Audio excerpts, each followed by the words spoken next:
Yo, what's going on, guys? Welcome back to a brand new video on the channel. Inside of today's video, we're going to be taking a look at the best 5 gadgets and the worst 5 gadgets within season 14. As always, I've got to do an updated list just so you guys know which gadgets you want to be looking out for, and especially equipping with your brawlers. So before we jump into it, make sure you're using the create code. That'd be greatly appreciated. Without further ado, let's jump into the rankings. Okay, so start off with the worst 5 gadgets in the game. At number 5, we have Lola's gadget called Stunt Double. So this gadget did recently get buffed, so you get 1,000 healing whenever you switch, but for me, I just don't really get too much value out of it. I never ever see it in competitive, and to be honest, I think like the only map that is probably useful on is Bridge Too Far, because maybe you could swap a lane, but for the most part you want to put your ego right on top of you, right? So if you switch your places with literally something that's on top of you, you're not going to get any value, and it's also like a little bit of a delay when you do switch. And for me, I just freeze frame. It's just one of the best gadgets in the game, and it helps tanks so often. And whereas this one, you just don't really get much use out of it. Like in principle, it sounds pretty good, right? But it doesn't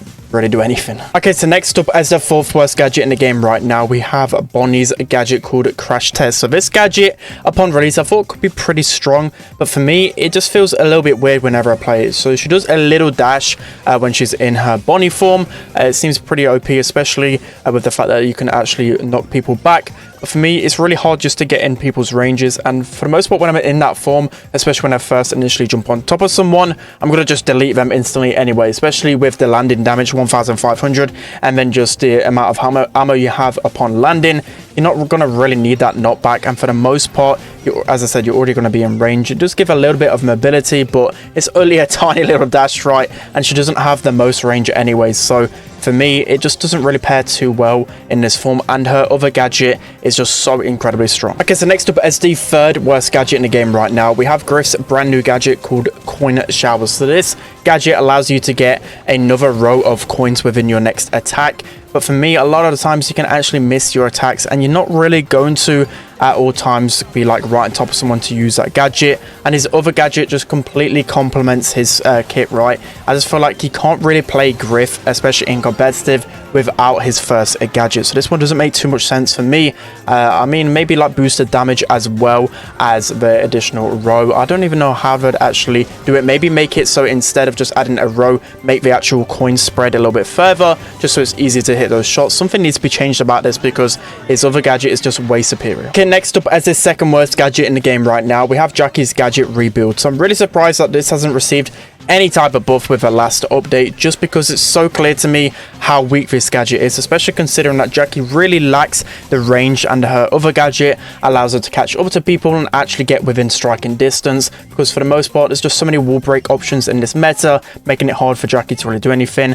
And also, as I said, there's so many wall breaks, so even though it helps rebuild some walls, right, you only get opportunities to do it 3 times, and as the course of the game goes, you know, with so many supers and gadgets being able to break open walls, it's still not going to be enough for enough cover for Jackie to hide behind with this gadget, unless you increase the amount of tiles it has in radius, so you can rebuild a lot more. You're not going to see this gadget being ever used in competitive. Okay, so next up, as the worst gadget in the game right now, we have Amber's gadget called Dancing Flames. So this gadget, of course, reminds me of the Bee Rattled Hide gadget, and that's why I feel like the Brawl Stars didn't want to make this gadget too strong, but they didn't have to make it completely useless. It's so slow, it has such a small radius, and whenever someone is in striking distance, they can just avoid the flames more often than not and just get close to you. And even if they do hit the flames, it's 500 damage. That's going to do nothing. And also, like, I just don't get how it's not been buffed whatsoever. Like the fact that this got introduced with like other gadgets as well, like the Jackie one, and these gadgets are just absolutely terrible and haven't been buffed. It's a big surprise to me. Also, as well, the ones that I didn't mention that could have easily been in this, like Protective Tunes, Heat Ejector, and Fidget Spinner, like these are always like the worst gadgets in the game. So that's the main reason why I didn't put them on the list, just because I didn't want to repeat too much. You guys know those gadgets are pretty bad, and I wanted to create more of a discussion around these gadgets, because it's still surprising to me how these haven't been reworked in some way, because I would like it to be like, especially in most Brawlers kits, you can use both gadgets in some instances, but this one is just completely useless. Okay, so now moving into the best 5 gadgets in the game, starting off with Griff's Piggy Bank. So this gadget is essential to Griff's playstyle. It's the main reason why Griff is actually near the top of the meta, because of a click of a button you can destroy so much terrain, and it allows you to counter so many compositions. And the fact that he can then of course take advantage of the wall breaks, he's got decent range,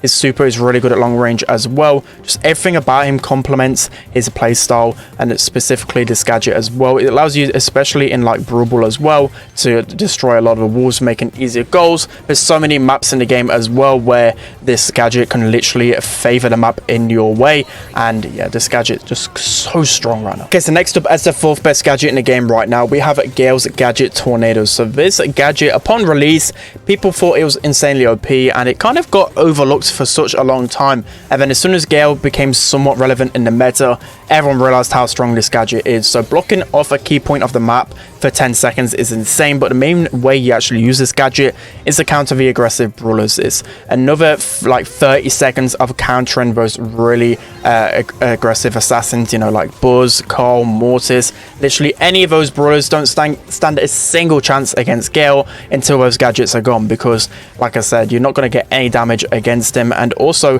the new brawler Sam as well, this tornado can completely block his knuckle busters, which is pretty insane. Just overall, this gadget is pretty busted.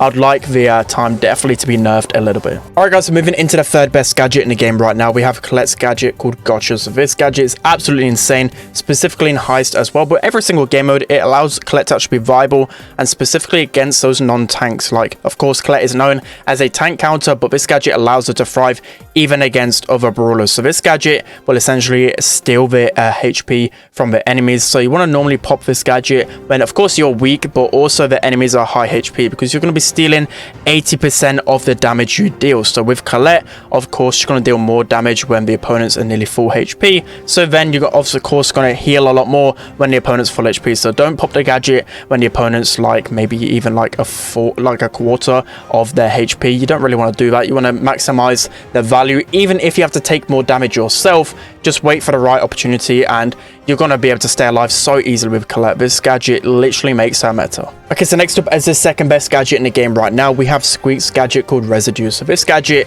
will slow an area for 10 seconds and also keep the vision in that area as well, but you'll be able to see them anyway because they're slowed. But anyways, as I was saying, like 10 seconds is absolutely insane with this gadget, and for the most part in Battle League, if the opponent has last pick, I ban out Squeak like literally in every single game mode and map, because this gadget just allows you to get control for so long. It's so incredibly OP, specifically on maps that have like that one certain choke point. Literally dual MBs will say it every single time, right? But it's just so frustrating when I forget to ban out Squeak, the opponent goes this Residue gadget, and I just can't run through one certain point for literally like 30 seconds of the game. It's so crucial for control, and it's literally the only reason why Squeak is meta, because without this gadget, Squeak would be one of the worst brawlers. Alright guys, so now moving into the best gadget in the game right now, we have Colette's gadget called Drop the Base. So this gadget is just so frustrating to face off against as an opponent, because it stops the regen of such a large radius, and you just think of it like it's Sandy Super, right? You can get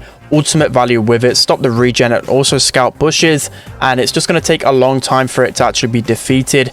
And I can just imagine so many scenarios where you can just push up behind a wall, pop the gadget, and then stop them from regenning, and then push forward even more. It's just so broken. I just don't get how it hasn't been nerfed whatsoever, and especially considering like the other Jeanette gadgets are actually pretty decent as well, but this one just completely overwhelms it. And it's one of the main reasons why she's so meta, because literally in every single situation you could just place down this gadget, specifically at the beginning as well. You can just get that domino effect of spawn trapping with this gadget. It's so insane. The radius as well, everything about it is OP. Alright guys, it's going to be it for today's video. I hope you enjoyed this one. So a pretty simple one. I think most of you guys should be able to at least decipher the best 5 or worst gadgets for yourself as well. Let me know what you think in the comment section below, but I think mostly I have touched on the best and the worst gadgets. As I said, on the worst gadgets, like it's pretty obvious, like Poco's gadget and Carl's gadget, some of the worst in the game, so I didn't really want to include that too much, because as I said, I've been repeating that for about a year now and they've not really touched it. So I'm hoping that sometime in the future they actually address some of these imbalanced star powers and gadgets,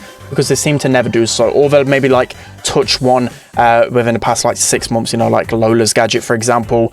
They only seem to nerf or buff that pretty recently, but it's been a long time since they've actually addressed some of the other ones. But yeah, that's gonna be it for today's video guys. Hope you enjoyed this one. Don't forget to like, comment and subscribe, and I'll see you guys next time.